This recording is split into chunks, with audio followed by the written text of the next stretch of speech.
ചക്കപ്പഴം കൊണ്ടൊരു അടിപൊളി ടേസ്റ്റിൽ നമുക്കൊരു 4 മണി പലഹാരം ഉണ്ടാക്കിയാലോ? അപ്പോൾ ഇന്ന് സൺഡേ ആയിക്കൊണ്ട് നമ്മൾ കുറച്ച് ചക്കപ്പഴം ഞാൻ ഇതേപോലെ ഫ്രിഡ്ജിലെടുത്ത് വെച്ചിട്ടുണ്ടായിരുന്നു കേട്ടോ. അപ്പോൾ ചക്ക സീസണൊക്കെ കഴിയാറായി. അപ്പോൾ ലാസ്റ്റ് ചക്കയാണ് നമ്മുടെ കേട്ടോ, വരിക്കച്ചക്കയാണ്. അപ്പോൾ 1 കപ്പ് മിക്സിയുടെ ജാറിലേക്ക് ഇട്ട് കൊടുത്തിട്ടുണ്ട്. പിന്നെ 1/2 കപ്പ് നാളികേരം ചിരകിയതും 1/4 കപ്പ് ശർക്കരയും പിന്നെ ഒരു 4-5 ഏലക്കായും ഒരു 2 പിഞ്ച് ഉപ്പൂടെ ചേർത്ത് കൊടുക്കുക. 1/4 കപ്പ് ആവിലും കൂടെ ചേർത്തിട്ട് നന്നായിട്ട് മിക്സിയിൽ ഇതേപോലെ അടിച്ചെടുക്കുക.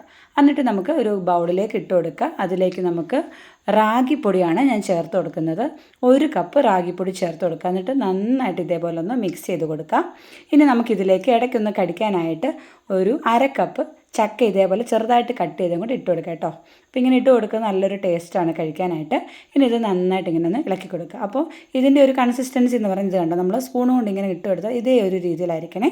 ഇനി ഞാൻ വാഴയില എടുത്തിട്ടുണ്ട്.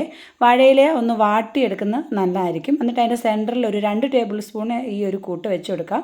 എന്നിട്ട് നമുക്ക് ഇതേപോലെ ഒരു പെട്ടി, ഒരു ബോക്സിൻ്റെ ടൈപ്പിൽ ഇതേപോലെ ഒന്ന് മടക്കിയെടുക്കാം. എന്നിട്ട് നമുക്ക് ചൂടായിട്ടുള്ള അപ്പച്ചെമ്പിലേക്ക് എടുത്ത് വെക്കുക. അതിന് ശേഷം ഒരു 15 മിനിറ്റ് ഒരു മീഡിയം ഫ്ലെയിമിൽ നന്നായിട്ടൊന്ന് വേവിച്ചെടുക്കുക. 15 മിനിറ്റ് ശേഷം തുറന്ന് നോക്കുക. നല്ല മണമാണ് കേട്ടോ, റാഗിയുടെയൊക്കെ ചക്കപ്പഴത്തിൻ്റെയൊക്കെ. തുറന്ന് നോക്കി ഒന്ന് തണുത്തതിന് ശേഷം എടുത്ത് നോക്കുക. കാണാൻ തന്നെ എന്ത് രസമല്ലേ, നല്ല കളറാണ് റാഗിയുടെ.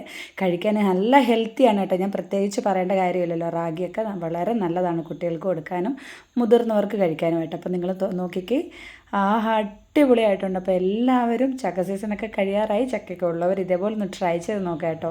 അതേസമയം ചക്കയില്ല, നമ്മൾ വരട്ടിയൊക്കെ വെച്ചിക്കുമല്ലോ, അങ്ങനെയാണെങ്കിൽ അത് ഇതേപോലെ റാഗി പൗഡറിൽ ഒന്ന് ചെയ്ത് നോക്കിയാലും അടിപൊളിയായിരിക്കും. അപ്പോൾ ഞാൻ ഒന്ന് കഴിച്ച് നോക്കട്ടെ. സൂപ്പർ ടേസ്റ്റാണ് കേട്ടോ, മസ്റ്റ് ട്രൈ ആണ്. എല്ലാവരും ഒന്ന് ട്രൈ ചെയ്യൂ.